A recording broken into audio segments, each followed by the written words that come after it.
যার সন্তান তার প্রতি একটু দরদ ভালোবাসা তা স্বাভাবিক থাকবে। আমার সন্তানের প্রতি আমি দুর্বল থাকবো, আপনার সন্তানের প্রতি আপনার দুর্বলতা থাকবে। সেজন্য আমার রাসূল জুমার খুতবা দিচ্ছে, হঠাৎ করে দেখলেন ইমাম আলী মাকাম ইমাম হাসান ইমাম হুসাইন মসজিদে ঢুকেছে। কামলিওয়ালা মিম্বরে খুতবা বন্ধ করে নিচে নেমে গেছে, হাসান হুসাইনকে কুলে নিয়ে আবার মিম্বরে উঠে আমার নবী খুতবা পড়া শুরু করে দিয়েছেন। খতিব জীবনে বাংলাদেশে কখনো খুতবা বন্ধ করতে দেখছেন? না। বক্তব্য এক জিনিস, খুতবার এক জিনিস। বক্তব্য মানে যেটা আমরা বাংলায় দিচ্ছি জুমার আগে, এখানে আমরা স্টপ করলে ঝামেলা নাই, কিছু হইলে ঝামেলা নাই। কিন্তু খুতবার মধ্যে বাচ্চা কথা বললে কোন খতিব বলছে চুপ করো, বলছে? বলে নাই। বাংলা বক্তব্যের সময় বলছে চুপ করো, কথা বলিও না, পিছনে যা।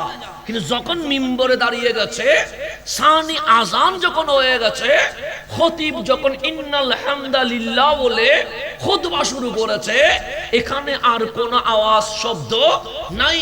আপনি চিল্লাইলেও খতিব খুতবা কন্টিনিউ করেছে, আপনি কথা বললেও খতিব খুতবা কন্টিনিউ করছে, আপনি জুমার খুতবা শুনতে শুনতে ঘুমাই গেলেও খতিব বলে নাই উঠো, উনি খুতবা কন্টিনিউ করছে। আপনার রাঙ্গুনিয়া, চট্টগ্রাম, বাংলাদেশ আমরা কোথাও দেখি নাই খতিব কখনো খুতবা বন্ধ করেছে। কিন্তু আমার কামলিওয়ালাও কখনো খুতবা বন্ধ করে নাই। কিন্তু ইমাম আলী মাকাম সৈয়দুশ শুহাদা ইমাম হাসান হুসাইন যখন তাশরীফ আবরি করেছে মসজিদে নববীতে, ইমামুল আম্বিয়া ওনাদের আগমনে নিজের খুতবা বন্ধ করে দিয়েছে। এটার নাম হচ্ছে ইমাম হাসান, যাদের জন্য আমার নবী খুতবা বন্ধ করে দেয়। এটার নাম ইমাম হুসাইন, যাদের জন্য আমার কামলিওয়ালার খুতবা কি হয়ে যায়? থেমে যায়। শুধু থেমে যাওয়া না, আমরা নামাজ পড়ি, মাঝে মাঝে ঘরে পড়ি, মাঝে মাঝে মসজিদে পড়ি। ঘরেও পড়বেন, সুন্নত ঘরে পড়বেন, নফল ঘরে পড়বেন, কারণ ঘরটা কবরস্থান বানানোর দরকার নাই। সেজন্য মসজিদেও পড়বেন, ঘরেও পড়বেন। তা আমার রাসূল নামাজ ঘরেও পড়ে, মসজিদেও পড়ে, তাহাজ্জুদ পড়ে ঘরে, সুন্নত পড়ে ঘরে, নফল পড়ে ঘরে। আর জামাত যখন শুরু হয় তখন নামাজ পড়ে কোথায়? মসজিদে। রাহমাতুল লিল আলামিন নামাজ পড়ছে। তা আমরা যখন নামাজ পড়ি, মাঝে মাঝে আমার বাচ্চা পাঞ্জাবি ধরে টান দেয়, মাঝে মাঝে আমার পিঠে ওঠার চেষ্টা করে, মাঝে মাঝে ধাক্কা ধাক্কি করে। কিন্তু তখন আমরা নামাজ ভেঙে দেই না, বা নামাজ থেকে আমরা বাচ্চারে কুলে নিয়ে ফেলি না, বা নামাজ চলমান অবস্থায় আমরা বাচ্চাকে কখনো সময় দেই না। কেন? রবের ইবাদতে বান্দার খেয়াল কখনো চলতে পারে।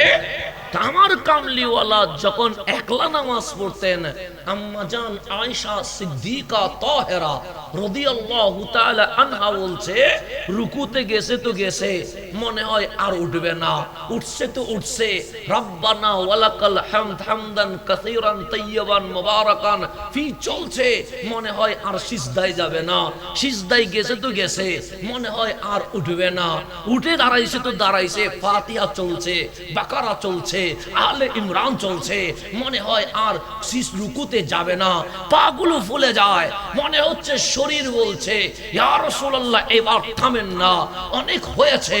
কিন্তু আমার কামলিওয়ালা কখনো নামাজ থেমে দেয় নাই। তো একলা যখন নামাজ পড়তেন, কিয়াম লম্বা, রুকু লম্বা, সিজদা লম্বা। আর যখন জামাতে আসতেন, যত বড় জামাত আমার নবী তত জামাত ছোট করে দিতেন। কেন? সে বয়স্ক মুরব্বীর কষ্ট হবে, বাচ্চাদের কষ্ট হবে, রোগীদের কষ্ট হবে। আমি নবী কাউরে কষ্ট দিতে আসি নাই, আমি নবী জান্নাতি বানাইতে চলে আসছি। সেজন্য ফজরের নামাজ লম্বা হয়। ফজরের নামাজে মুসল্লি বেশি না কম? তো কম যে কারণে জামাত লম্বা হয় সেই কারণে, কারণ ফজরের মুসল্লিগুলো একটাই মুসল্লি, এগুলা যেগুলো আসছে এগুলার ঈমান ইয়াকিন এটা কি আছে? মজবুত আছে। সেজন্য আমার রাসূল বলছে ফজরটা একটু লম্বা করো। কেন?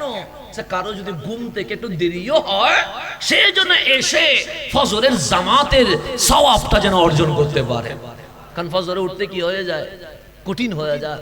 আর জুমার নামাজে মুসল্লি কম না বেশি? বেশি যারা 5 ওয়াক্ত নামাজও পড়ে না ওরা তো জুমাতে আসে। আমার নবী জুমার নামাজে সূরা পড়তেন ছোট ছোট। কেন? সে বয়স্ক মুরব্বী আছে, বাচ্চা আছে, অসুস্থ মানুষ আছে, সুতরাং জুমার কেরাত লম্বা হবে না, জুমার কেরাত কি হবে? ছোট হবে। তাহলে মুসল্লি যখন বেড়ে যায় কামলিওয়ালা নামাজ কি করে ফেলে? সংক্ষিপ্ত করে ফেলে। তো এশারের নামাজ শুরু হয়ে গেছে। আমার রাসূল এমনি নামাজ করলে রুকুতে দেরি করে, সিজদায় দেরি করে, আর যখন জামাতে পড়ে তখন সুবহানা রাব্বিয়াল আলা 3 বার, 5 বার, 7 বার, সবচেয়ে বেশি হলে 9 বার, এর চেয়ে বেশি নয়। কামলিওয়ালা এশারের নামাজ শুরু করেছেন। সাহাবায়ে কেরাম বলে আজ 9 বার হয়ে গেছে, রাসূলের মাথাটা উঠছে না, আজ 5 মিনিট চলে গেছে, কামলিওয়ালা সেরে পাক তুলছে না, আজ 20 মিনিট চলে গেছে, রহমতুল লিল আলামিন আল্লাহু আকবার বলছে না। নাহনু নাখাফ, আমরা বড় ভয় পেয়ে গেছি। সে কেন ভয় পাইছেন? আমরা ধারণা করছি ইন্তাকালা হাবিবুহু ইলা রফিকিল আলা, হাবিব মনে হয় সিজদায় দুনিয়ার সফর শেষ করে মাওলার মেহমান হয়ে গেছে। যখন 20 মিনিট চলে গেছে আমরা সাহাবীরা কয়েকজন মাথা তুললাম, কিরে আমার নবী জামাতে এত দেরি করে না, আজ 5 মিনিট চলে গেছে রাসূল উঠে না, 10 মিনিট চলে গেছে রাসূল উঠে না, 15 মিনিট চলে গেছে রাসূল উঠে না, 20 মিনিট চলে গেছে রাসূল উঠে না।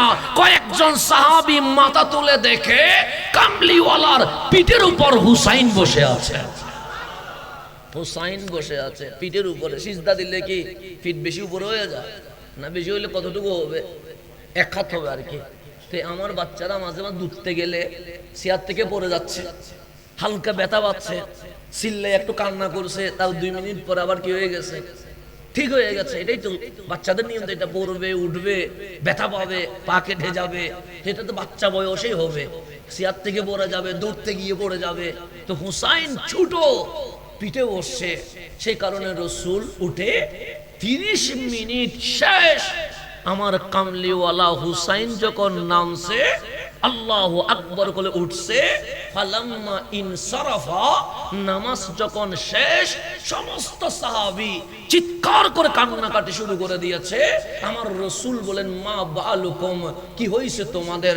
আমরা বড় ভয় পেয়ে আছি। আমার রাসূল বলে কিসের ভয়? আমরা মনে করলাম আপনি মনে হয় ইন্তেকাল করেছেন। আমার নবী বলে ভয় পায়ও না, কারণ আমি রাসূল বলেই যাব, আশঙ্কা চলে যাব না। আমার হুসাইন পিঠে উঠে গিয়েছিল, সেই জন্য সিজদা লম্বা করে দিয়েছি। কেন? যে সিজদা থেকে হুসাইন পড়ে গেলে ব্যথা পাবে, ব্যথা পাইলে উফ বলবে। আমি নবী সব মানতে পারি, কিন্তু আমার হুসাইনের উফ আমি কখনো মানতে পারি না। এটার নাম ইমামে আলে মাকাম ইমাম হুসাইন। আচ্ছা, আমরা একটু গভীর মনোযোগ দিবেন। আর ওটা বুঝতে লাগবেন না? বুঝুন না?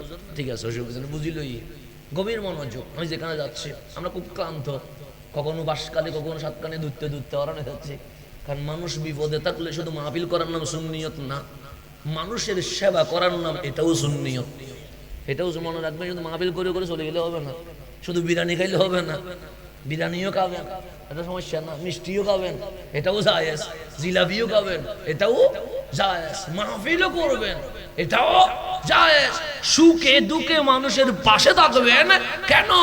মাহফিলের নাম শুধু সুন্নিয়ত নয়, মানব সেবা করার নাম, এটার নামও সুন্নিয়ত, এটার নামও কি সুন্নিয়ত। তো সেজন্য কারণ মানুষকে মেসেজ দিতে হবে যে আমার সুন্নিয়ত মানে শুধু আমরা মিলাদুন নবী করে এটা নয়, রাসূলের মিলাদে যেমন খুশি হইছি রাসূলের কর্মকেও আমরা বুকে ধারণ করি। কেন? আমার নবী সর্বপ্রথম হিলফুল ফুজুলের মাধ্যমে মক্কার জমিনে মানুষের অধিকার প্রতিষ্ঠা করে দিয়েছেন। রাসূল কি শুধু মাহফিলে ব্যস্ত ছিলেন? না না, রাসূল মানবতার কাজ করেছেন। সেজন্য 40 বছর রাসূল দাওয়াত দেয় নাই। কয় বছর দিছে? 40 বছর পরে দিলেন কেন? আমার কত 15 বছরের বাচ্চাও তো অনেকে সুন্দর সুন্দর মাহফিল করে, 20 বছরের বাচ্চারাও তো এখন সুন্দর সুন্দর তাকরীর করে, 25 বছর 30 বছরের বক্তারা খুবই হুসাইনি গর্জনে মাহফিল করছে। তা আমার নবীটা দুনিয়ার কোন মাদ্রাসায় পড়ে নাই, কথা ঠিক। আল্লাহ বলে পড়বে কেন? আর রহমান আল্লামাল কোরআন। এই নবী পৃথিবীতে আসার আগে আমি আল্লাহ নিজে শিক্ষক হইয়া আমার হাবিবকে কোরআন শিখিয়ে দিয়েছে। কোরআন শিখাইছে কে? আল্লাহ। কাকে? আমার রসুলকে। তো যিনি আল্লাহ থেকে শিখে, ওনার কি আর বান্দা থেকে শিখার দরকার আছে? না। আল্লাহ হাবিব মাকতাবে যাবেন না, মাদ্রাসায় যাবেন না, স্কুল কলেজ ইউনিভার্সিটি যাবেন না। কেন? আপনি যদি ছাত্র হন, আপনার যদি কেউ শিক্ষক হয়, ছাত্রের চেয়ে শিক্ষকের মর্যাদা বেশি হয়ে যাবে। আমি আল্লাহ সৃষ্টি জগতে আমার নবীর চেয়ে কাউকে বেশি মর্যাদা দিতে পারবো না। সেই জন্য আমি আল্লাহ শিক্ষক হইলাম, হাবিব আমার ছাত্র হইল। কিন্তু মা আমেনার ঘরে যখন এসে গেছে, হাবিব এখন আর ছাত্র নাই। হাবিব বলে দেন, আমি ছাত্র হয়ে আসি নাই, বুইস্তু মুআল্লিমান, আমি বিশ্ববাসীর শিক্ষক হয়ে পৃথিবীর জমিনে চলে এসেছে।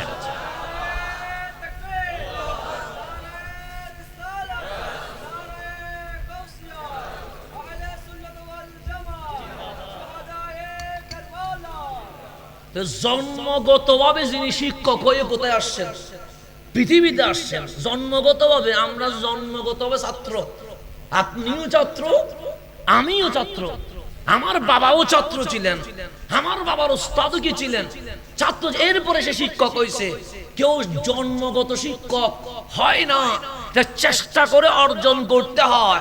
আর আমার রসুল মা আমেনার ঘরে এসে বলছে, বুইস্তু মুআল্লিমান, আমাকে মাকতাবে যেতে হবে না, স্কুলে যেতে হবে না, কোন বিদ্যালয়ে যেতে হবে না, আমি ডাইরেক্ট বিশ্ববাসীর শিক্ষক হয়ে এই জমিনে তাশরীফ নিয়ে এসেছি। তো নবী যখন আসলেন শিক্ষক হইয়া পৃথিবীবাসীকে, 40 বছর কিছুই বলে নাই।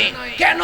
আল্লাহ বলে শিক্ষক থেকে শুধু শুনবা এটা নয়, শিক্ষকের দাঁড়ানো দেখতে হয়, শিক্ষকের বসা দেখতে হয়, শিক্ষকের ঘুমানো দেখতে হয়, শিক্ষকের হাসি দেখতে হয়, শিক্ষকের কান্না দেখতে হয়, শিক্ষকের চাল চলন দেখতে হয়, শিক্ষকের আদর্শ দেখতে হয়, শিক্ষকের সংসার দেখতে হয়, শিক্ষকের লেনদেন দেখতে হয়। মক্কার মানুষকে 40 বছর আল্লাহ রসুলকে দেখাইলেন আবু জাহেলের মতো নাপাক, আবু লাহাবের মতো নাপাক, উতবা সাইবার মতো নাপাক। সাক্ষী দিতে বাধ্য হয়েছে যে আমাদের মক্কায় রহমতুল্লিল আলামিনের চেয়ে ভালো আমরা আর কাউকে দেখি নাই। এটার নাম রহমতুল্লিল।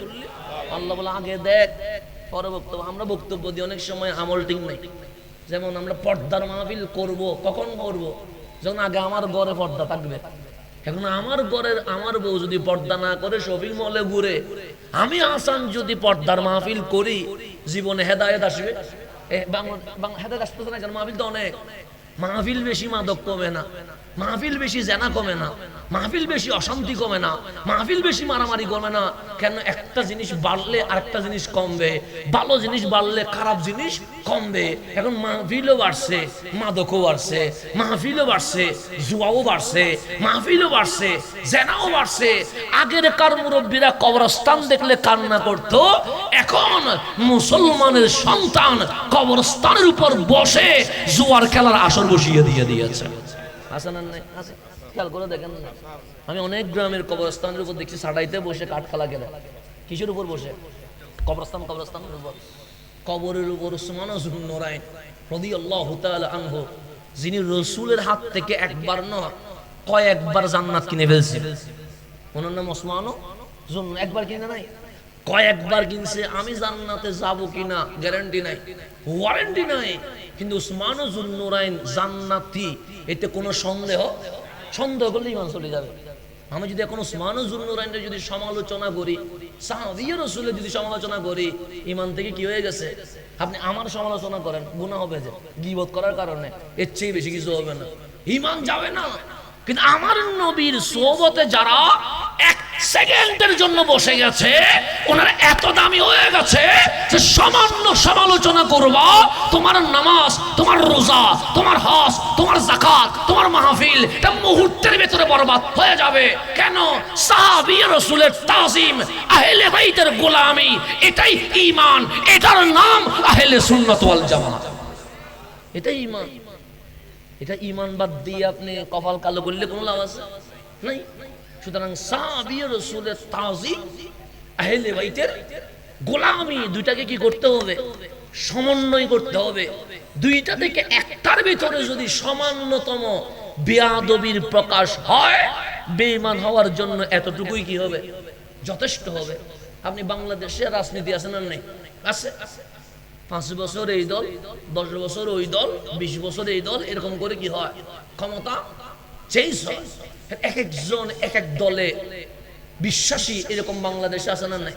আচ্ছা, আমাদের মোহাম্মদপুর আঙ্গুনিয়ায় কেউ আওয়ামী লীগ করছে, কেউ বিএনপি করতেছে, কেউ জাতীয় পার্টি করতেছে, কেউ ইসলামী ফ্রন্ট করতেছে, এরকম দল ভিন্ন ভিন্ন আছে না? নাই? আছে। কোন দল বললো আমি অমুক রে প্রধানমন্ত্রী মানি না, ঈমান কি চলে যাবে? সে একটা দল করে সে বলতে পারে আমি আমার বিপরীত দলকে মানি না, ওনাকে প্রধানমন্ত্রী মানি না বলতে পারে।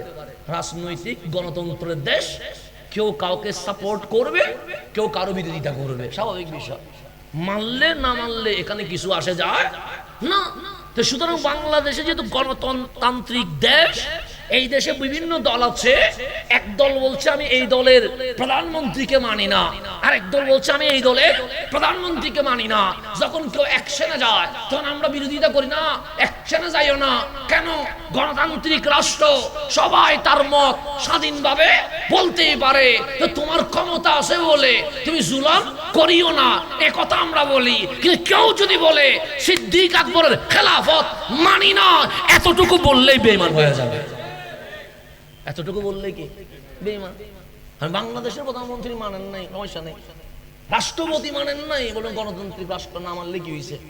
আমি স্বাধীন বাংলাদেশের নাগরিক, আমি না মানতেই পারি, আমি তোমাকে ভোট নাও দিতে পারি, তোমার বিরোধিতা করতে পারি, এটা বলবেন, কিন্তু এতে কোনো সমস্যা নাই। কেউ যদি বলে ফারুক আজমের খেলাফত মানি না, উসমান জুন্নুরাইনের খেলাফত মানি না, মাওলা আলীর খেলাফত মানি না, এতটুকুই যথেষ্ট কি হওয়ার জন্য? বেঈমান হওয়ার জন্য। তো বাংলাদেশের না মানলে আপনি যুক্তি দিচ্ছেন আমি স্বাধীন নাগরিক, মানতেও পারি নাও মানতে পারি, কিন্তু খোলাফায়ে রাশেদিনের ব্যাপারে বলতে পারবেন না আমি স্বাধীন নাগরিক, মানতেও পারি নাও মানতে পারি। না, এটা হিন্দু বলবে, বৌদ্ধ বলুক, সাকমা বলুক, নাস্তিকে বলুক, মুসলমান বলতে পারে না।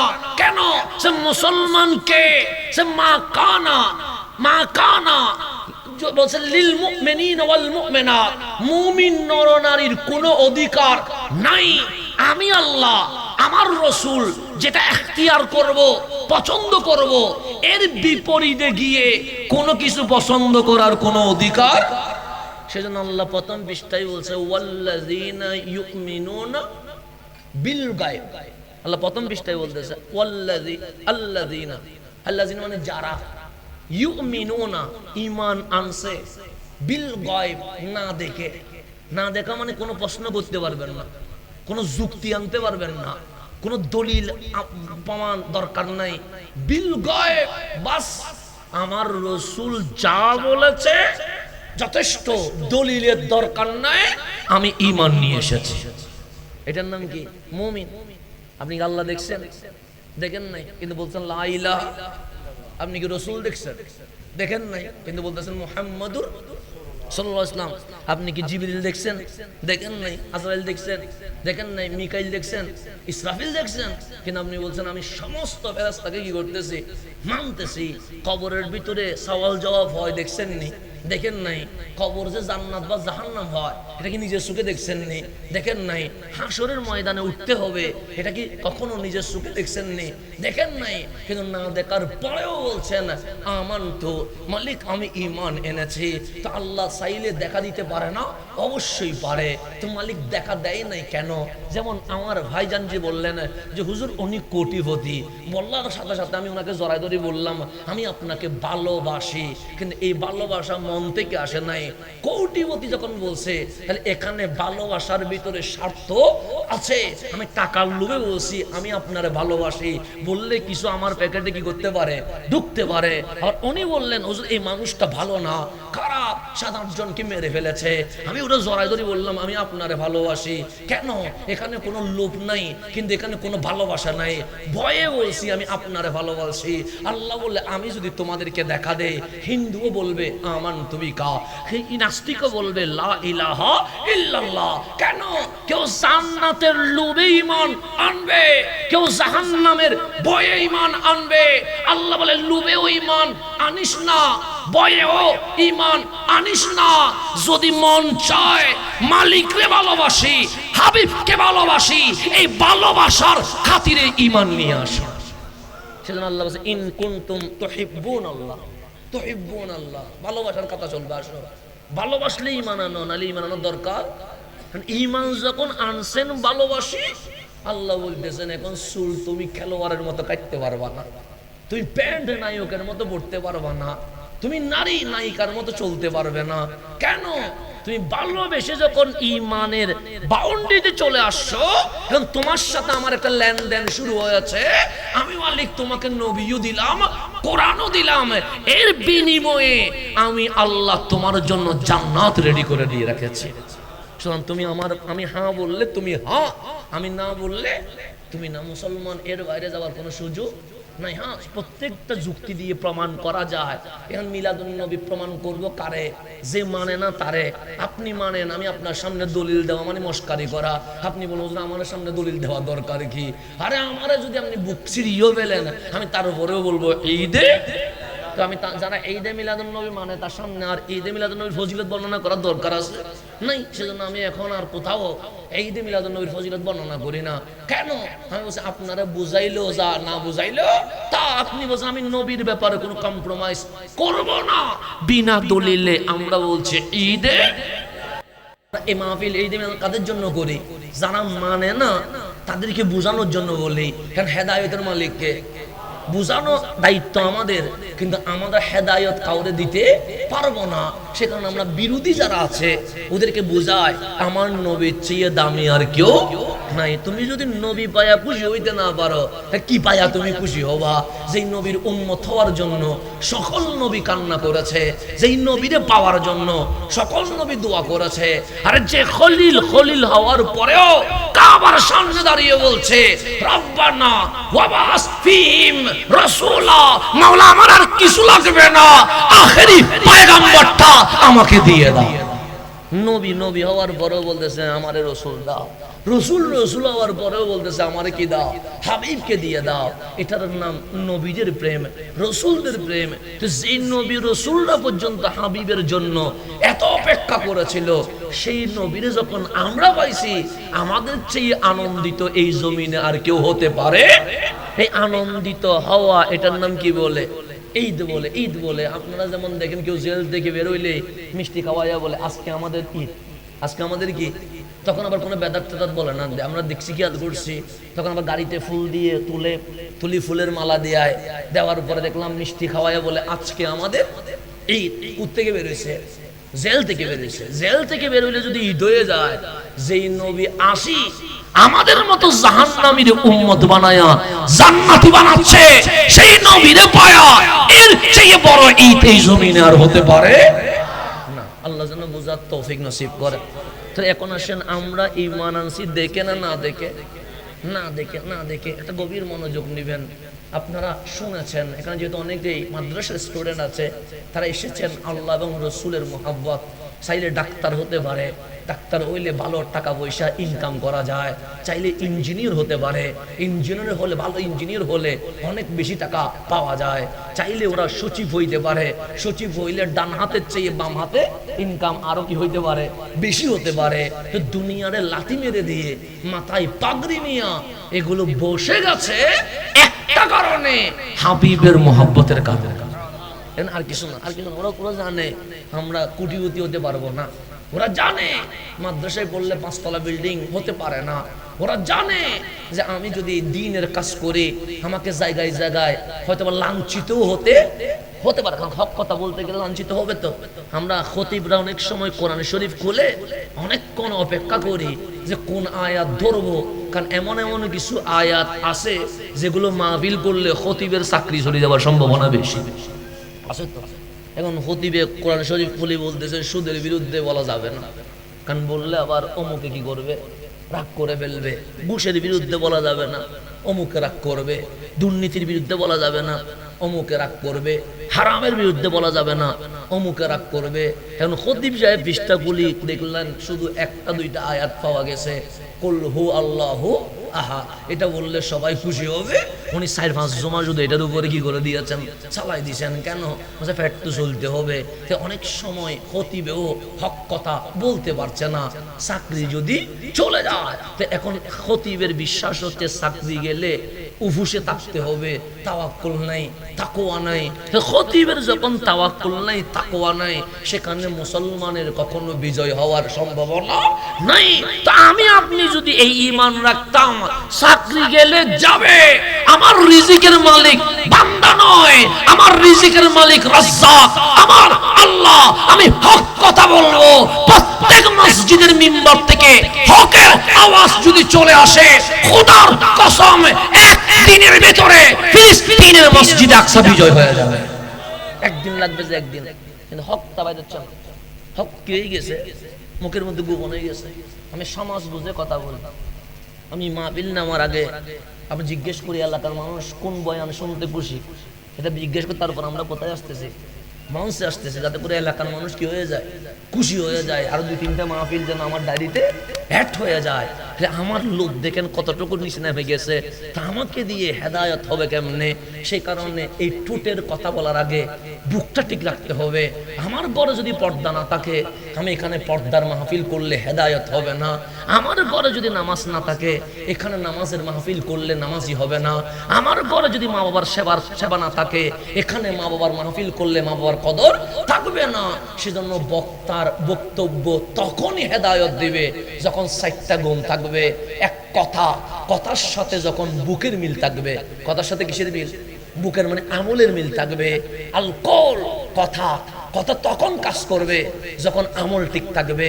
কথাও ঠিক, আমলও ঠিক। 3 নাম্বার লাগবে নিয়ত। যদি নিয়ত ঠিক না থাকে, কথার আমল দিয়ে কখনো এই বিশ্ব বিজয় করা যাবে না। কথাও ঠিক আছে, আমলও ঠিক আছে, নিয়তও ঠিক আছে। যে জিনিসটা না থাকলে কখনোই পৃথিবী জয় করা যাবে না, এটা হচ্ছে আল্লাহ এবং রাসূলের রাজামন্দি। এখানে আর অন্য কিছু দেখার কোনো সুযোগ নাই। একজন বক্তার কাছে যদি কল আল আমাল আন-নিয়া রিদা লিল্লাহ ওয়া রাসূলি, এই 4টা নিয়ে যদি বক্তা মাঠে নেমে যায়, সুন্নিয়তের বিজয় হইতে বেশি দিন লাগবে না। জিনিস লাগবে কয়টা? 4টা। বক্তার জন্য জিনিস 4টা। আপনাদের মাহফিল পরে করতেছি, আগে আমার মাহফিল করে আল্লাহ যেন আমাকে হেদায়েত দান করে। আপনাদের হেদায়েত করে, আগে আমার হেদায়েত দরকার। আমার এই 4টা গুণ না থাকলে আমি রাঙ্গুনিয়ার প্রত্যেক মহল্লায় মাহফিল করলেও জীবনে কখনো পরিবর্তন। বাবা শাহজালাল এরকম মাইক দিয়ে, সাউন্ড বক্স দিয়ে, লাইটিং করে মাহফিল করে নাই। উনি আসছে, বসছে, কথা ঠিক আছে, আমল ঠিক আছে, নিয়ত ঠিক আছে, মাকসদ একটা, আল্লাহ এবং রাসূলকে রাজি। বসছে ছাটাইয়ের মধ্যে অসংখ্য অগণিত মানুষ বাবা শাহজালালের চেহারা দেখতে দেরি, ওই চেহারায় কামলিওয়ালার নূরের ঝলক যখন পেয়ে গেছে, মানুষ বিনা দলিলে কালিমা পড়ে মুসলমান হয়ে গেছে। কিন্তু আমরা চিল্লাইতে হয় না, একজনও মুসলমান হয় না। একজন বেনামাজি নামাজি হয় না, একজন পর্দা করে না, আমরা চিল্লাই হেদায়েত হয় না। আর ওনারা শুধু বসছেন চাটাইয়ের মধ্যে, চেহারা দেখে মানুষ কি হয়ে গেছে, মুসলমান হয়েছে, নামাজি হয়েছে, পরহেজগার হয়েছে। আমার কাছে পাকের কদমে আসছে, সুর কুতুব আবদাল হয়ে বসে আছে। কিন্তু আমরা কি করতে পারছি? কিছুই করতে পারি না। সেজন্য আপনাদেরকে মাহফিল করার আগে কিছু মাহফিল আমাদের করা উচিত। শুধু মানুষকে মাহফিল করলে হবে না, মাঝে মাঝে এমনও মাহফিল আয়োজন করবেন যেটা বক্তাদের মাহফিল। শুধু বক্তাদেরকে নসিহত করবে, যারা বুজুর্গ আলেম আছে তারা, ওনাদেরকে ডেকে এনে বক্তাদেরকে নিচে বসাই দিতে হবে।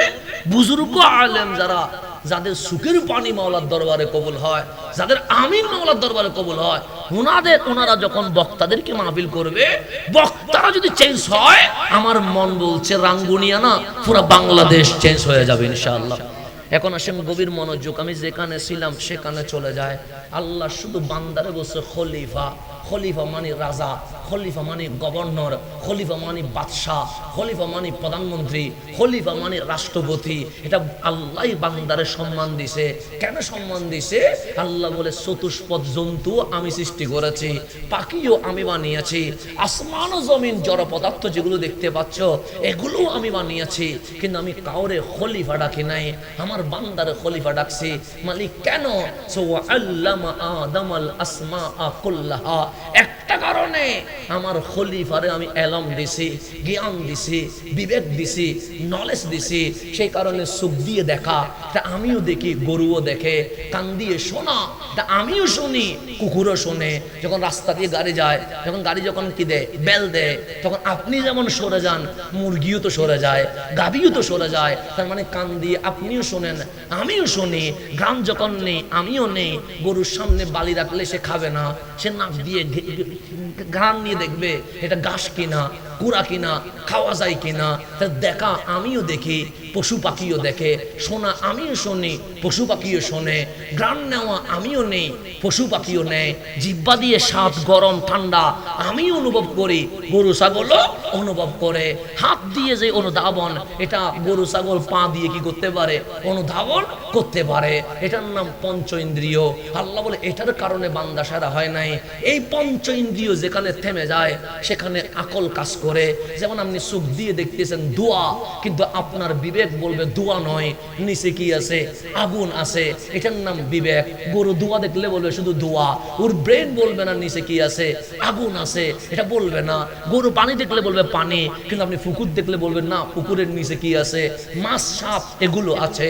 এটার নাম বিবেক। এখন আপনারে আল্লাহ বিবেক দিয়েছে, আপনি বিবেক দিয়ে দেখলেন বাস ড্রাইভার ছাড়া সামনে যাচ্ছে না, সিএনজি চালক ছাড়া সামনে যাচ্ছে না, নৌকা মাঝি ছাড়া সামনে যাচ্ছে না, জাহাজ নাবিক ছাড়া সামনে যাচ্ছে না, বিমান পাইলট ছাড়া উপরে উঠছে না।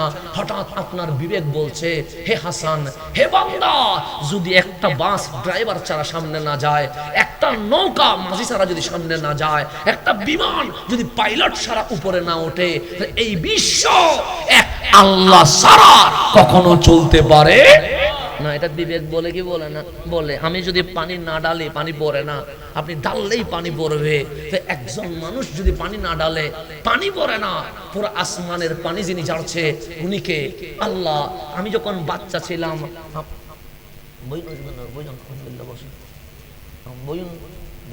আলহামদুলিল্লাহ যাবেন কেন সেদিন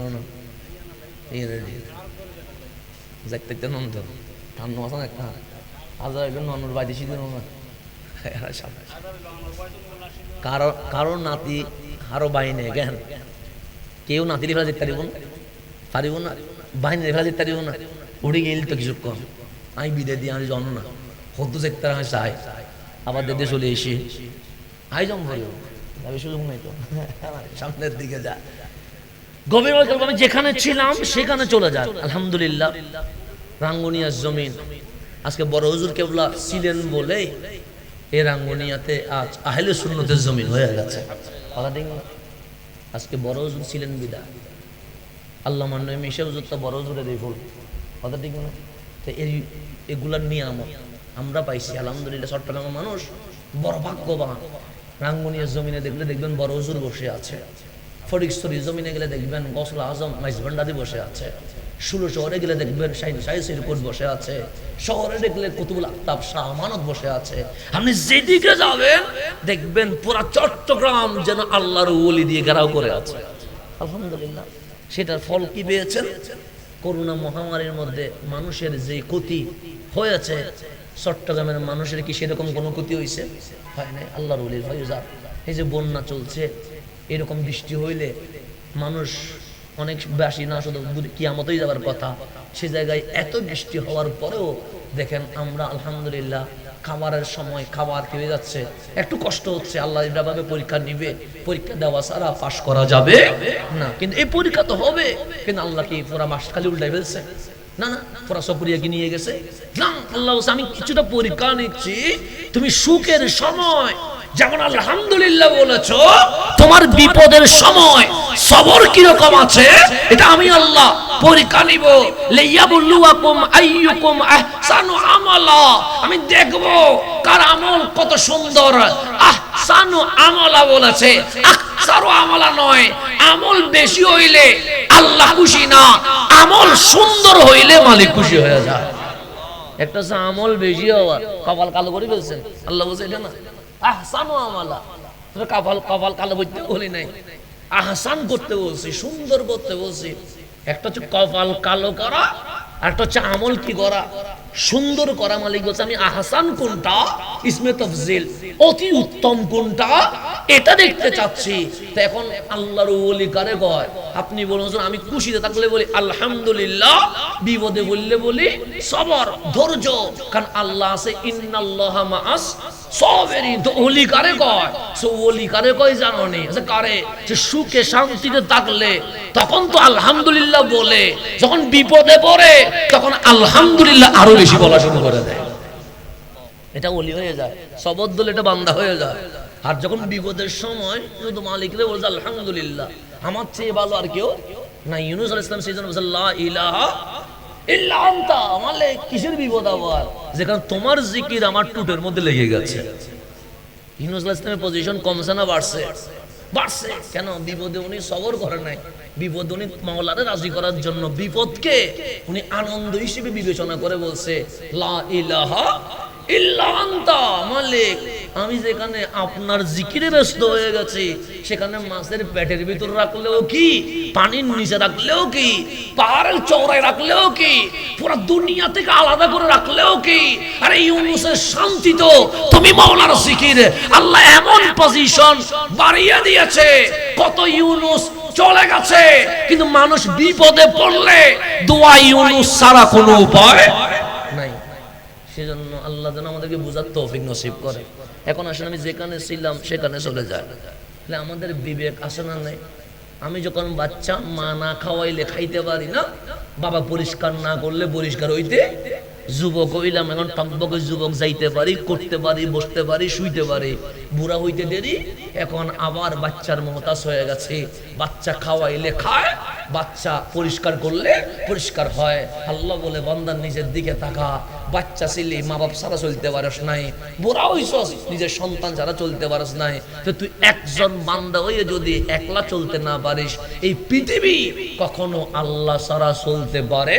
তো এটার নাম হচ্ছে বিবেক। বিবেক বলতেছে লা ইলাহা।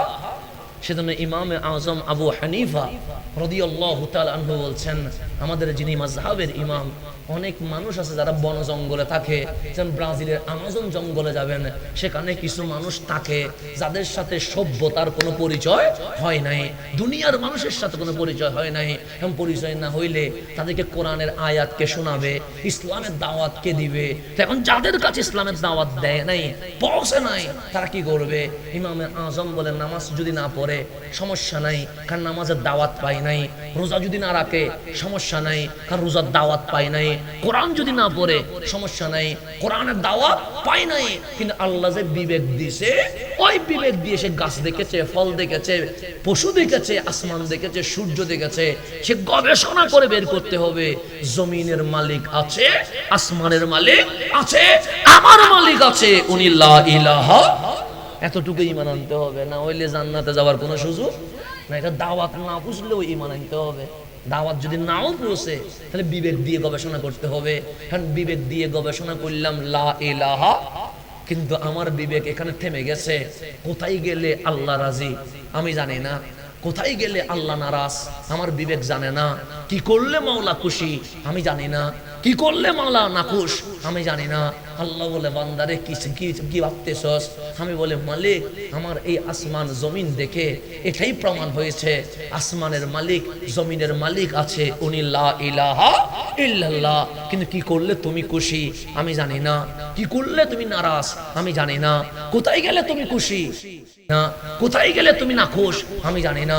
আল্লাহ বলে টেনশন নাই, তোর ব্রেন যেখানে থেমে গেছে সেটা থেকে উদ্ধার করার জন্য قد جاءكم من الله نور وكتاب مبين। আমি মা আমেনার ঘরে রহমতুল লিল আলামিনকে দিয়ে দিয়েছি, কালিয়াতে নয়, লৌহে মাহফুজের কোরআন সহ। মা আতাকুমুর রাসূল ফাখুযুহু, নবী যা দে তা নেয়। ইউহিল্লু লাহুমুত তাইয়্যিবাত, নবী যা হালাল করে তা গ্রহণ কর। ওয়া ইউহাররিমু আলাইহিমুল খাবায়াস, আমার নবী যা হারাম করে তা ছেড়ে দেয়। এক কথায় লাকাদ কানা লাকুম ফি রাসূলিল্লাহি উসওয়াতুন হাসানা, আমার নবীর মতো যদি সাজতে পারো আমি মালিক তোমার উপর খুশি হয়ে যাব। তাহলে সাজার জন্য যিনি মডেল, ওনার নাম রহমতুল লিল আলামিন। আমি যেখানে ছিলাম সেখানে বললাম এই বাচ্চাগুলো এসেছে কার প্রেমে? আল্লাহ এবং রসুলের প্রেমে। মুসা আলাইহিস সালাম, যার কথা কোরআন শরীফে অনেক বেশি আলোচনা করেছেন, রব্বুল আলামিন, উনি বেশি গরম ছিলেন। আল্লাহ বলেন মুসা ফেরাউনের কাছে যাও। কালিম বলেন মালিক বদমাইশের কাছে কেন যাব? যে বলছে আনা রব্বুকুমুল আলা, আল্লাহ বলেন আপনি যাবেন, কারণ সে হাসরের ময়দানে বলবে কোন নবী আমার কাছে আসে নাই, কোন রসুল আমার কাছে আসে নাই, যদি আসতো আমি ঈমান আনতাম। এটা কালকে আপনার বিরুদ্ধে সে দাঁড়িয়ে যাবে, আপনি যান।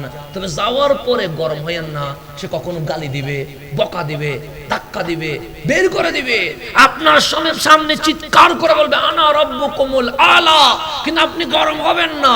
কওলে লাইন, নরম ভাষায় দাওয়াত দিবেন। কেন?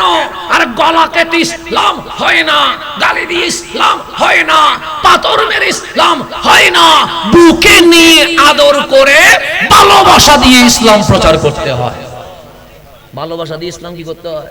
সেজন্য ইসলামের মধ্যে সুন্নিয়ত চিনতে গেলে দুইটা জিনিস মনে রাখবেন। শুধু গালি দেওয়ার নাম সুন্নিয়ত না, গরম ওই মাইক ফেলাই দেওয়ার নাম সুন্নিয়ত। অনেকে মনে হয় এটা জজবাই মনে, ঠিক আছে আল্লাহ মাইকি বেকি করে ফেলাইলে, দাম করে ফেলা দিবে ফেলাইলে, যত বেশি গালি দিতে পারে মনে হয় দিবে, মনে হয় আলহামদুলিল্লাহ দুনিয়ার বড় মুজাদ্দিদে জামান আগেই মনে হয়। না না, গালি দেওয়ার নাম সুন্নিয়ত না। সুন্নিয়ত কারে কয়? আকীদায় করা হবেন, আকীদায় কি করা হবেন, আদর্শে নরম হবেন, এটার নাম সুন্নিয়ত। আকীদায় করা হবেন, আলাপে আলোচনায় বসায় চাল চলনে কি হবেন? নরম হবেন, এটার নাম কি? সুন্নিয়ত।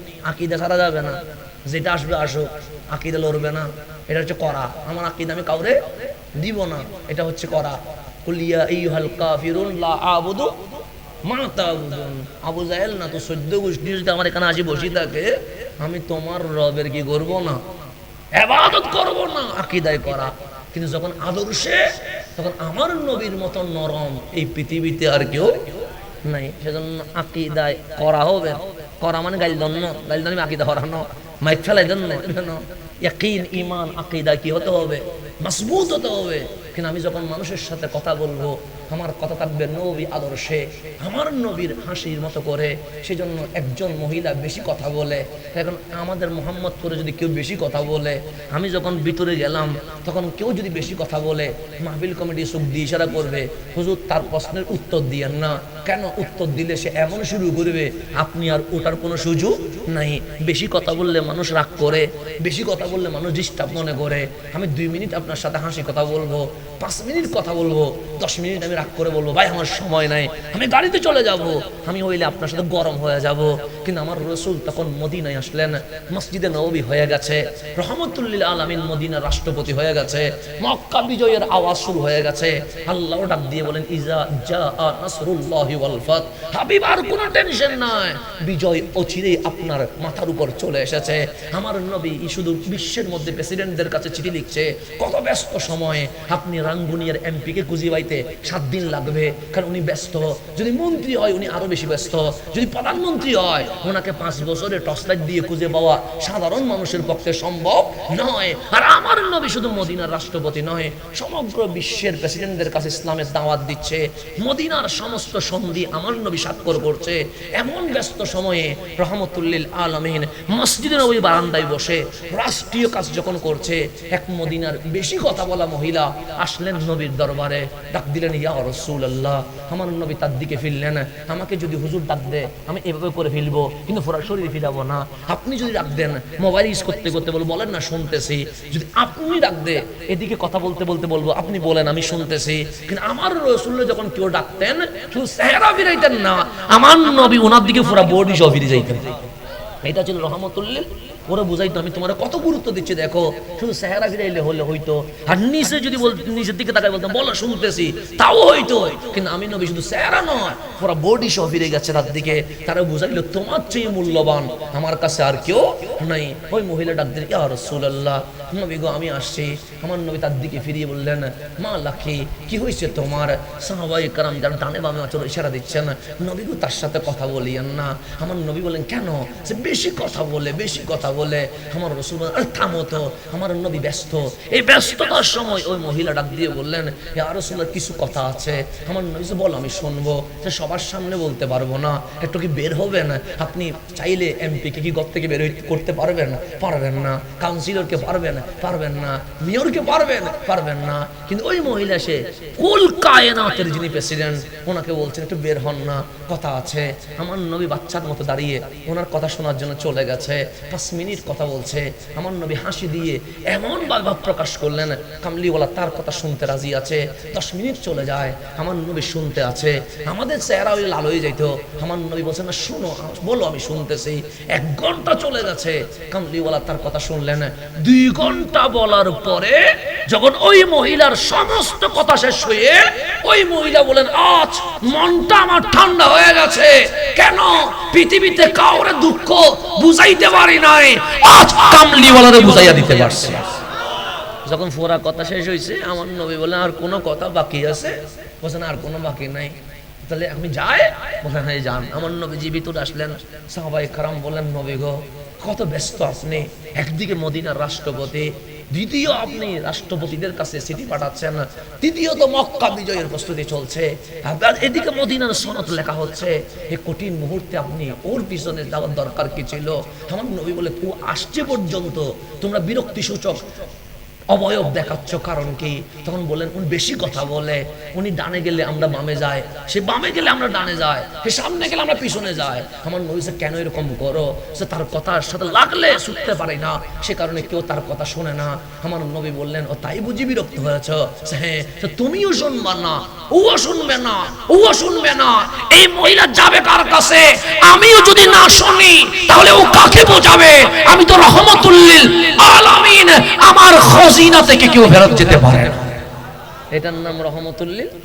আদর্শ ছিলেন নরম, এমন নরম হুজুররা কিতাবে আপনাদেরকে পড়িয়েছেন। আমার নবীর গায়ে একটা চাদর ছিল, চাদর মুড়াইয়া রসুল যাচ্ছে, ডানে বামে সাহাবায়ে কেরাম ছিল।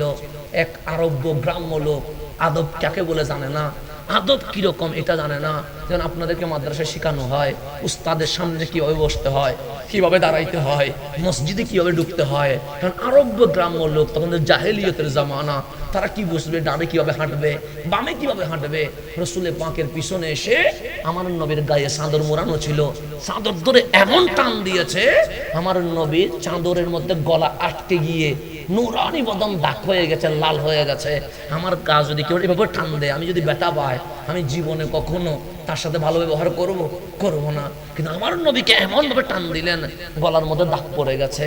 আমার রসুল পিছনে থাকাইয়া দেখলেন এক আরব্য গ্রাম্য লোক রসুলের চাদর ধরে টান দিয়েছে, নবীর গলায় ব্যথার দাগ বসে গেছে, রক্ত জমাট হয়ে গেছে। আমার নবী পিছনে হাসি দিয়ে বললেন, ইয়া রাজুল, হে পুরুষ, কিছু লাগবে তোমার? উনি বলেন, হ্যাঁ লাগবে। কি লাগবে? আল্লাহ তো আপনারে অনেক কিছু দিছে, আমারে কিছু দেন। আমরা হইলে কত অনুনয় করে মানুষকে বুঝি, 2 টাকা ভিক্ষা দেন, 5 টাকা দেন, খাওয়ার কিছু নাই, খিদা লাগছে। এমন ভাবে রসুল কাজ খুঁজতে যেন মনে হচ্ছে রসুল থেকে কিছু পায়।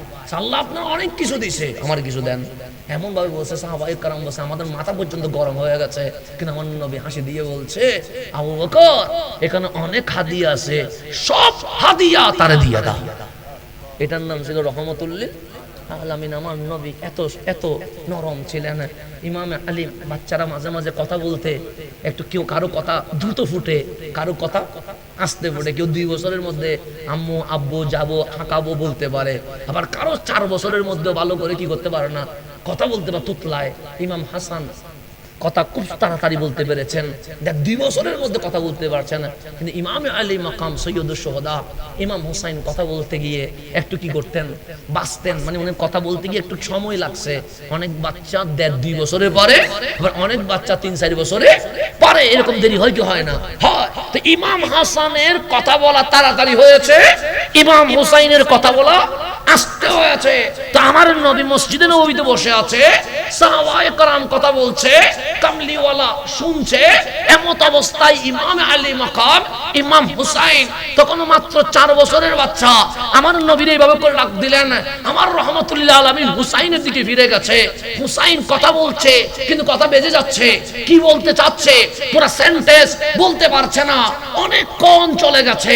আমার কামলিওয়ালা হুসাইনের দিকে তাকিয়ে আছে। হুসাইন বলো, আমি শুনছি, সমস্যা নাই, সময় লাগলেও আমি বিরক্ত হচ্ছি না, অনেকক্ষণ হয়ে গেছে। সাহাবায়ে কেরাম আফসোস করছে, এই আলীর ঘরে, ফাতেমার ঘরে ইমামে আলী মাকাম আসলো কিন্তু কথা বলতে কষ্ট হচ্ছে, নেগেটিভ চলে আসছে। আমার কামলিওয়ালা বলছে, হুসাইন একটু তুতলিয়ে কথা বলছে, সেটা তোমরা মনে করছো খারাপ, আরে না না, সে আমার ভাই মুসা আলাইহিস সালামের গুণ পেয়ে গেছে। কিভাবে পজিটিভ করে দিয়েছে দেখেন। আমরা বলে বলতে ইতি হতাম না পারে, এরকম বলতাম না। রাসূল দেখেন কিভাবে পজিটিভ বলতেছেন, ইমাম আলী মাকামকে বলতেছেন। আমরা বলে আজও হতাম না, রাসূল 60 বছর গিয়ে গই এখন তো তেললাম কার, আমরা ওইলে কত কিছু বলতাম, কিন্তু রাসূল দেখেন কিভাবে নেগেটিভ কে পজিটিভ বানাই ফেলে। ডাক দিয়ে বলছে, আমার হুসাইনকে তোমরা কখনো এটা মনে করিও না যে হুসাইনের কথা বলতে কষ্ট হচ্ছে, না, আমার হুসাইন আমার ভাই মুসার সিফত পেয়ে আছে। কালিম যখন কথা বলতেন একটু তুতলাইতো, ওই কালিমের সিফত আমার আল্লাহ আমার হুসাইনের ভিতরে দিয়ে দিয়েছেন। রাসূলের পাক এইভাবে করে মানুষকে মূল্যায়ন করতেন। রাসূলের পাক এটাই ছিল রাসূলের আদর্শ। সেজন্য আকীদায় করা হবে, আদর্শে কি হবে, নরম হবে। আকীদা সাথ দেওয়া যাবে না, দর্শে নেই ভাবে দর্শ হুসাইনি হুসাইনি, এখানে কোটি টাকা দিয়েও এক বিন্দু লাড়তে পারবে না। জান নিলেও হুসাইনি থেকে কখনো সরাইতে পারবে না। এটা তো আকীদা, আমার আকীদা লড়বে না। আমি কখনো বাতিলের সাফাই গাইব না। আমার আদর্শ দেখে বাতিল আমার আকীদার পক্ষে কথা বলতে বাধ্য হয়ে যাবে। এটা হচ্ছে আকীদা। সেজন্য আলহামদুলিল্লাহ আপনাদের দোয়া এরকম অনেকের জবান থেকে হক কথা বের করে নিয়ে আসছে। অনেকে বলছিল সুন্নি মানে ডায়াবেটিস বেশি, ডায়াবেটিস নাই, মিষ্টি খায়। সুন্নি মানে কি নাই, ডায়াবেটিস নাই, কি খায়, মিষ্টি খায়। এরকমও বেয়াদবদের মুখ থেকে বের করেছি। আহলে সুন্নাত ওয়াল জামাত মানে সাহাবায়ে কেরামের তাজিম, আহলে বাইতের গোলাম, বের করেছি আলহামদুলিল্লাহ, বের করেছি। কিন্তু আমরা বাতিলের পক্ষে কখনো সবাই গাই নাই। আমাদের পাশে বসে বাতিলরা বলতে বাধ্য হবে সুন্নিয়তেই হক, এর বাইরে আর কোনো হক থাকতে পারে না। আমাদের পাশে বসে আলহামদুলিল্লাহ অন্তত এইটা বলতে পারবে না যে বাতিল আমরাই হক, এটা বলতে পারবে না।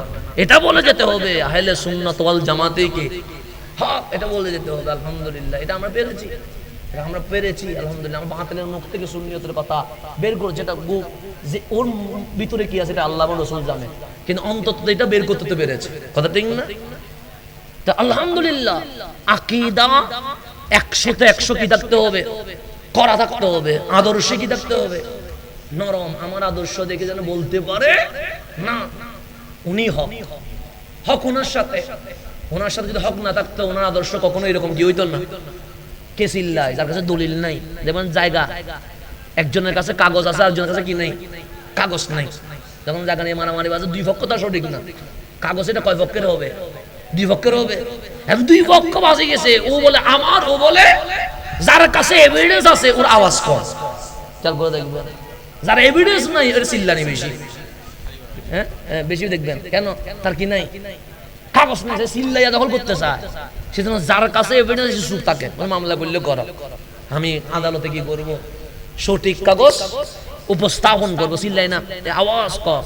কিন্তু যার জায়গা নয় জোর করে দখল করতে চায়, তার আওয়াজ কি হবে, বেশি হবে। তা আমরা তো আহলে সুন্নাত ওয়াল জামাত, ডকুমেন্টস আমার পক্ষে, কোরআন আমার পক্ষে, বুখারী আমার পক্ষে, মুসলিম আমার পক্ষে, সিয়াসিত্তা আমার পক্ষে, 1500 বছরের হিস্টোরি ওদের পক্ষে নয়, সবটাই আমাদের পক্ষে। তা আমাদের পক্ষে যখন আছে, আমাদের আসিলার দরকার আছে। আমরা জাস্ট বুখারী, তুমি কি মানবা, বুখারী মানবা, আসো মূল কিতাব নিয়ে আসো, কোনটা সমস্যা তোমার, কোন আকীদা লাগবে। বুখারী শরীফের সমস্ত আকীদা আহলে সুন্নাত ওয়াল জামাতের পক্ষে বিস্তারিত লেখা আছে। প্রথম পৃষ্ঠা থেকে একদম কালিমাতান খবিবাতান পর্যন্ত উল্টান সব কথা আমার পক্ষে লেখা আছে। যদি বলেন আমি ইতিহাস করব, সেটা সালাউদ্দিন আইয়ুবী হোক, সেটা মাইনুদ্দিন চিশতি হোক, সে কুতুবউদ্দিন বখতিয়ার কাকি হোক, সে নাসিরউদ্দিন সিপা সালাহ হোক, আপনি 1500 বছরের হিস্ট্রি যদি খোলেন, ইসলামের ইতিহাসের বিজয়ের পিছনে সবাই এক একটা আহলে সুন্নাত ওয়াল জামাতের ইমাম ছিল। আপনি সেটা এলামে ইমাম গাজ্জালি বলেন, সুফিয়তের মধ্যে হযরতে মুহিউদ্দিন ইবনুল আরবী বলেন, অথবা পৃথিবীর ইতিহাসে সালাউদ্দিন আইয়ুবী বলেন, সবগুলোই আহলে সুন্নাত ওয়াল জামাতের এক বিশাল বিশাল কি ছিলেন, আকাবের ছিলেন। আমি কোন দিকে নিয়ে আসবো? যদি জ্ঞান জগতে কাদ দলের মানুষ, তখন বলবো হুজ্জাতুল ইসলাম ইমাম গাজ্জালি। যদি বলেন তরিকতে কাকে বলবা, তখন বলবেন মুহিউদ্দিন ইবনুল আরবী। যদি খেলাফতে কাকে বলবা, তখন বলবেন হযরতে নাসিরউদ্দিন সিপা সালাহ বলতে পারেন, হযরত সালাউদ্দিন আইয়ুবী বলতে পারেন। এই যে আল আজহার ইউনিভার্সিটি নিয়ে গর্ব করছেন, এটা বানাইছে শিয়ারা, ফাতেমিরা, তো শিয়াদের ছিল। কিন্তু আমার সালাউদ্দিন আইয়ুবী দখল করে এই 1000 বছর আগে এই আল আজহারকে আহলে সুন্নাত ওয়াল জামাতের আকীদার উপর ভিত্তি দিয়ে দিয়েছেন। আমার বাংলাদেশে অনেক ইসলামী দল বলেন আমরা সালাউদ্দিন আইয়ুবী চাই, শুধু মুখে বললে হবে না, সালাউদ্দিন আইয়ুবীর আকীদা কি সেটা নিতে হবে। ওনার 80 জন সেনাপতি ছিল। কয়জন? 80 জন। বাংলাদেশের সেনাপতি কয়জন? একজন।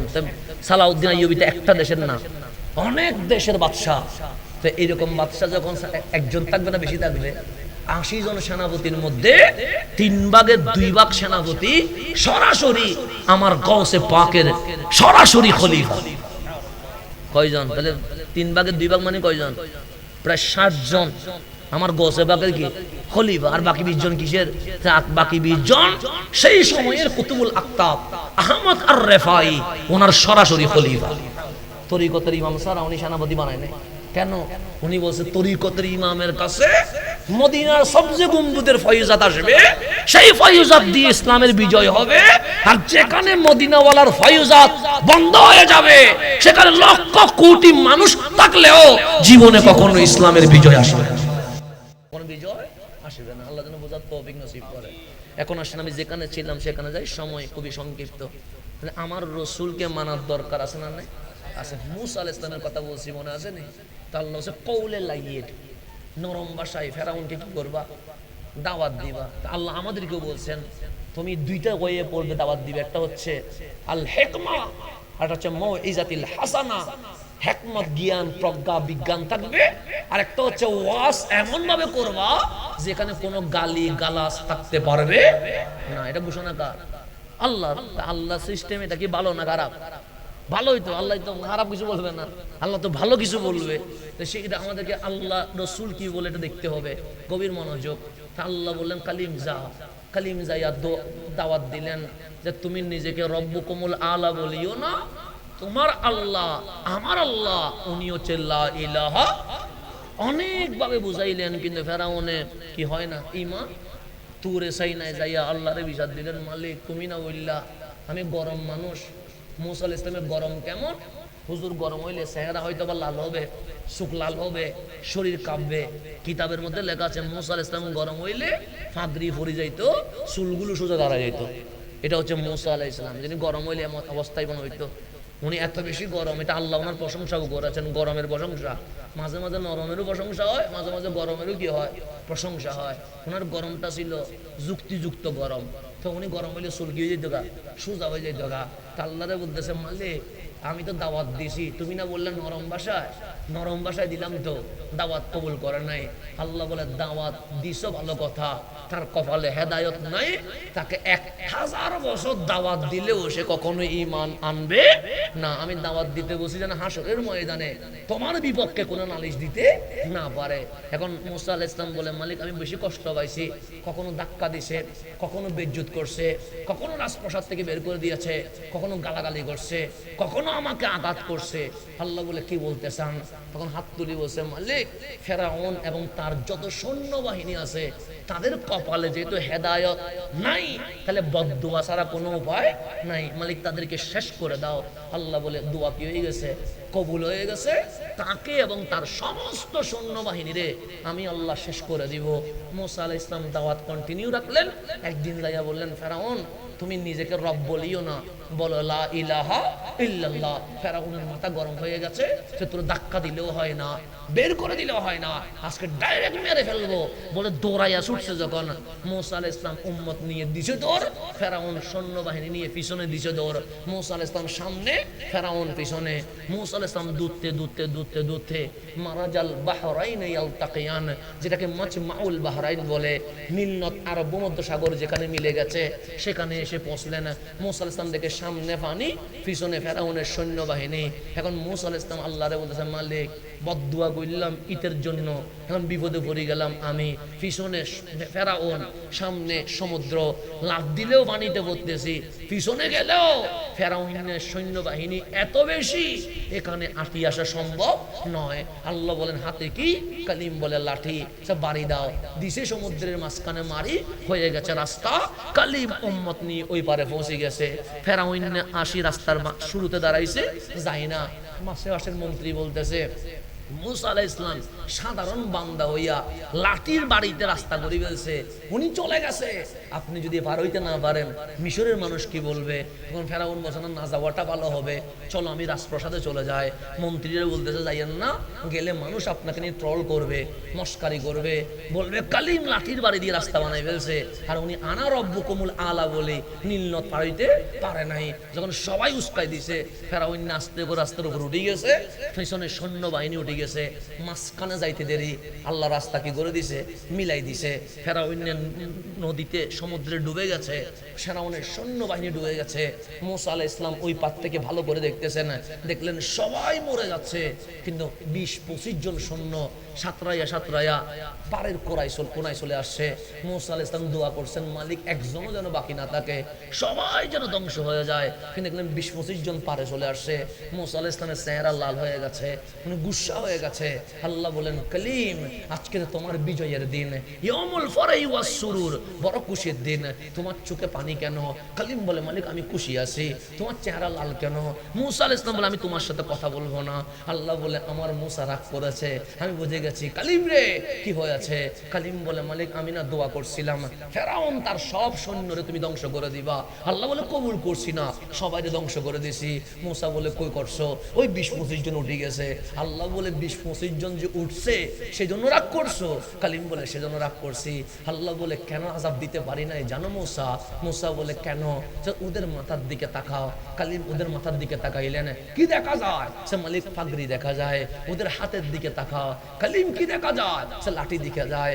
ওদের শরীরের দিকে তাকাও, কি দেখা যায়? সে জুব্বা দেখা যায়। ওরে আমার কালিম, তারা পাগড়ি পরেছে, জুব্বা পরেছে, হাতে লাঠি নিয়েছে, হ্যাঁ তারা মুশরিক কাফের, কিন্তু গড় থেকে যখন বের হচ্ছিল সাথে আমার মুসার মতো। আরে তাদের দিকে তাকাইলে মনে হয় আমার মুসার রঙে রঙিন হয়েছে। কালিম তোমার মতো যে সাজতে পারে, আমি মালিক তারে আযাব দিতে পারি না। আজ যারা গড় থেকে বের হওয়ার সময় তোমার মতো সেজে গেছে, আমি আল্লাহ তাদেরকে উদ্ধার করে ফেলে দিয়েছি। দেখেন কাফের ও নবীর মতো সাজতে বিদা আল্লাহ বাঁচাই ফেলছে, আল্লাহ নদীর এপারে নিয়ে আসছে। তো আপনি যদি রসুলের মতো আসতে পারেন, ভাগরিটা বলে যদি বলেন আমি আমার নবীর মতো ভাগরি পড়ছি, ডান হাতে পানি নিয়ে যদি বলেন আমার নবীর মতো পানি নিয়েছি, হাসি দিয়ে মুস্কি হাসি দিয়ে যদি আমার নবীর মতো মুস্কি হাসেছি, আল্লাহ বলে এটার চেয়ে ভালো লাগা আর কিছু হইতে পারে না। বাস কথাকে আমি এন্ডিং এর দিকে আসছি, গভীর মনোযোগ। নিজামউদ্দিন আউলিয়ার নাম শুনছেন নি? হ্যাঁ, যাকে কি বলা হয়? মাহবুবে এলাহি বলা হয়। মাহবুবে নিজামউদ্দিন আউলিয়া, উনি ওনার পীর হযরতে বাবা ফরিদের খেদমতে ছিলেন। কে? নিজামউদ্দিন আউলিয়া। পীরের খেদমতে থাকা, এটা গোলামিয়ত করবেন, গোলামিয়ত ছাড়া কিছু জুটে না। যে দরবার, যে দরবারে ওই দরবারকে হক মনে করছেন বিদায় তো গেছেন। সুতরাং যার পীর তার পীরের কি করবেন? খেদমত। আপনার কাছে আপনার পীর সেরা, আমার কাছে আমার পীর সেরা। এটা নিয়ে মারামারি করার দরকার নেই, আরেকজনকে বলার দরকার নেই, বল আমার পীর সেরা, এটা বলার দরকার নেই। আমার কাছে আমার পীর সেরা, আপনার কাছে আপনার পীর সেরা। আপনি খেদমত করেন, গোলামি করেন। মুরিদের কাজ দুষ্টুটি চর্চা করা নয়, মুরিদের কাজ গোলামিয়তের মধ্যে নিজের জীবন কাটিয়ে দেওয়া। এখন মুরিদই গেছে কি? মুরিদই এখন কার কার দোষ ধরবে এটা নিয়ে আসে, এগুলো মুরিদের কাজ না। মুরিদের কাজ কেমনে আমি আমার মুর্শিদকে রাজি করব, এটাই হচ্ছে মুরিদের কাজ। মুরিদের কাজ ডানে বামে তাকানো নয়, মুরিদের কাজ এটা ওইদিকে এদিকে দেখা নয়। মুরিদের কাজ হচ্ছে আমার মুর্শিদ যেই পথে চলেছে আমাকে অবশ্যই সেই পথেরই খাদেম হতে হবে। মুরিদ এক জিনিস, আমরা মুরিদ তো এখানে ফিরে সাহেব চেয়ে বেশি বুঝি যায়, সমস্যা হয়ে গেছে এখানে। মুরিদ কখনো ফিরের চেয়ে বেশি বুঝতে পারে। তো নিজামউদ্দিন আউলিয়া বাবা ফরিদের কিসে আছে, খেদমতের মধ্যে আছে। তাই বাবা ফরিদ একদিন রিয়াজতের মধ্যে ব্যস্ত, হঠাৎ রিয়াজতের মধ্যে জালালি হালতে চলে আসছে, ডাক দিলেন নিজামউদ্দিন মাহবুব হইবা না মুহিব হইবা? কে বলতেছে? বাবা ফরিদে। কারে বলতেছে? নিজামউদ্দিন। নিজামউদ্দিন মাহবুব হইবা না মুহিব হইবা? নিজামউদ্দিন আউলিয়ার শরীর কেঁপে উঠেছে, বসে এতদিন খেদমত করেছে, কখনো এরকম গভীর কথা বলে নাই, আজকে আসি আমার অফার করতেছে মুহিব হইবা না মাহবুব হইবা? নিজামউদ্দিন বলতেছেন, আই বাবা ফরিদ, আমার মা এখনো বেঁচে আছে, যদি আমারে সুযোগ দেন আমি একটু মার কাছে যাব, আমার মারে জিজ্ঞেস করব আমার পীর আমাকে অফার করেছে মুহিব হইবা না মাহবুব হইবা? আমার মা আমারে যেটা বলবে আমি সেটা হইতে রাজি আছি। সুযোগ দিবেন নি আমারে? বাবা ফরিদ বলেন, যা, ছুটি দিলাম তোমারে, তোমার মা যেটা বলে সেটা আমি করে দিব। বাবা ফরিদের দরবার থেকে ছুটি নিয়ে বেরোইছে, যাবে কার কাছে? মার কাছে। এক গ্রাম পেলে আরেক গ্রাম আসছে, সেখানে এক মজ্জুব পাগল, যার গায়ে কোনো কি নাই, কাপড় নাই, ময়লার ডাস্টবিনে বসে আছে, ময়লা জায়গায় কি হয়েছে বসে আছে। পাশ দিয়ে যখন যাচ্ছে ওই পাগল ডাক দিলেন, নিজামউদ্দিন মুহিব হইবা না মাহবুব হইবা? কে বলতেছে? পাগলে পাগল আসামে বসে থাকছে। নিজামউদ্দিন বলে, কি কাহিনী চলতেছে এখানে? আমার তো ফিরে বলছে সেখানে কেউ নাই, এখানে 2 গ্রাম পার হয়ে গেছি, পাগলে কেমনে জানে মুহিব হইবা না মাহবুব হইবা? থেমে গেছে।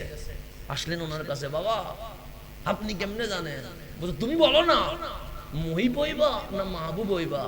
নিজামউদ্দিন বলে, আপনি যখন জানি গেছেন ভিতরে কি কথা হইছে, নিশ্চয়ই আপনি ভালো বলতে পারেন, মুহিব হইব না মাহবুব হইব আপনি বলেন। বলছে, মার কাছে যাবা না? মারে জিজ্ঞেস করবা না? মারে জিজ্ঞেস করার আগে তো আপনি বলে দিয়েছেন, বলেন কোনটা হবো? না, আগে মার কাছে যাও, মা যেটা হইতে বলে সেটা হইও, আর মা যদি সমাধান দিতে না পারে আগামীকাল আমি এই জায়গায় থাকবো, এখানে আমার কাছে জিজ্ঞেস করিও, আমি সমাধান দিয়ে দিব। কে বলতেছে? পাগলে বলতেছে। নিজামউদ্দিন চলে গেছে, মারে গিয়ে বলেন, মা আমার মুর্শিদ আমার দিকে তাকিয়ে আছে। কি হয়েছে? আমি খেদমতে ব্যস্ত। হঠাৎ করে বাবা ফরিদ বললেন, মুহিব হইবা না মাহবুব হইবা? আমি বললাম, মারে জিজ্ঞেস করি। বাবা ফরিদ বললেন, যাও জিজ্ঞেস করো। কিন্তু মা, রাস্তার মধ্যে একটা ঘটনা ঘটে গেছে। কি ঘটনা? এক মজ্জুব আল্লাহর ওলি, আমি যখন ওনার রাস্তা দিয়ে হাঁটে যাচ্ছি, উনি বললেন, নিজামউদ্দিন মুহিব হইবা না মাহবুব হইবা? তো মা বলছে, নিজামউদ্দিন ওনাকে জিজ্ঞেস করো নাই? সে করছি। উনি কি বলছে? মারে জিজ্ঞেস করো, মা যদি বলতে না পারে আমার কাছে আসিও। মা বললেন, বাস বাবা, আমাকে আর জিজ্ঞেস করার দরকার নাই, যাও মুর্শিদের দরবারে, ওই পাগলের তালাশ করো, উনি যেটা বলে সেটা হয়ে যাও, আমার কোনো আপত্তি নাই। এখন মা যখন বলে দিছে, নিজামউদ্দিন সকালবেলা ঘর থেকে কি হয়ে গেছে, বেরিয়েছে। আগে পাগলের কাছে যাবে, এরপর কার কাছে যাবে? বাবা ফরিদের কাছে যাবে। এখন ওই জায়গায় আসি দেখে যে পাগল নাই। নিজামউদ্দিন আউলিয়া বলেন, কিনে আমারে তো বলছে আমি কোথায় থাকবো? এখানে থাকবো। এখন ডানে বামে বুঝে দেখলে পাগল নাই, সবাই বুঝতেছে কোথায় কোথায় পাগল। পাগলটা খুঁজে না পাইয়া মানুষটা জিজ্ঞেস করতেছে, এই ময়লা জায়গায় একটা পাগল বসতো, উনি আছে? উনি তো গতকাল মারা গেছে। সে কি বলেন? আমার তো বলছে এই জায়গায় থাকতে জিজ্ঞেস করতে, উনি মারা গেছে। লাশ কই? সে কিসের লাশ, কিসের জানাজা, কিসের দাফন? ওনারা সবাই মিলে ওই ময়লার স্তূপে ফেলে দিয়েছে, ওখানে আছে, যাইয়া দেখো। মানে ওনার কি হয় নাই, দাফনও হয় নাই, 2 জায়গায় আছে। নিজামউদ্দিন ওই জায়গায় যাইয়া ওনাকে বলতেছেন, আই মজ্জুব, তুমি না বললাম মুহিব হইব না মাহবুব হইব, আজকে সমাধান দিবা। আরে আমার কি সমাধান দিবা? তোমার কাফনও নাই, জানাজাও নাই, কবরস্থাও নাই, নিজেরটা ঠিক হয় নাই, আমারটা কিমনে ঠিক হবে? পাগল উঠে বসে গেছে। এই নিজামউদ্দিন, মুহিব হইও না, মাহবুব হয়ে যাও। আমি মুহিব হইছি বলে আমার কাফনও জুটে নাই, আমার জানাজাও জুটে নাই। মাহবুব হয়ে যাও, মওলাও তোমার পাগল হবে, দুনিয়াও তোমার পাগল হবে। তা আল্লাহ বলছে, ইন কুনতুম তুহিব্বুনাল্লাহ ফাত্তাবিউনি, যদি আল্লাহরে ভালোবাসো আমার হাবিবের গোলামি করো। হাবিবের গোলামি করলে কি হবে? বলছে ফাত্তাবিউনি ইউহিব্বুকুমুল্লাহ। আরে হাবিবের গোলামি করো, আমি আল্লাহ তোমারে মাহবুব বানায়া দিয়ে দিব। হাবিবের গোলামি মাহবুব বানায়। হাবিবের গোলামি কি বানায়? ইউহিব্বুকুমুল্লাহ। হাবিবের গোলামি মাহবুব বানায়। আপনি হাবিব বাদ দিয়ে আল্লাহ খুঁজতে বসে আছেন, আপনি মাহবুব কেমন হবেন? সেজন্য আপনি জঙ্গি হয়ে যান, আপনি ধর্ষণকারী হন, আপনি বলাৎকারের অভিযোগে অভিযুক্ত হন। কেন? আপনি রসুল বাদ দিয়েছেন। রসুল বাদ দিলে মাহবুব হওয়া যায় না। সেজন্য আল্লাহ বলেছে, ইন কুনতুম তুহিব্বুনাল্লাহ ফাত্তাবিউনি ইউহিব্বুকুমুল্লাহ। যদি মাহবুব হইতে চাও তাহলে নবীর দরবারের গোলামিয়ত নিয়ে নাও। সেই জন্যই আমরা নারায়ে তাকবীর বলে শুধু থেমে যাই না, আমরা নারায়ে রিসালাত পর্যন্ত যাই। কেন? ওই যে ইন কুনতুম তুহিব্বুনাল্লাহ ফাত্তাবিউনি, রাসূলের গোলামি লাগবে।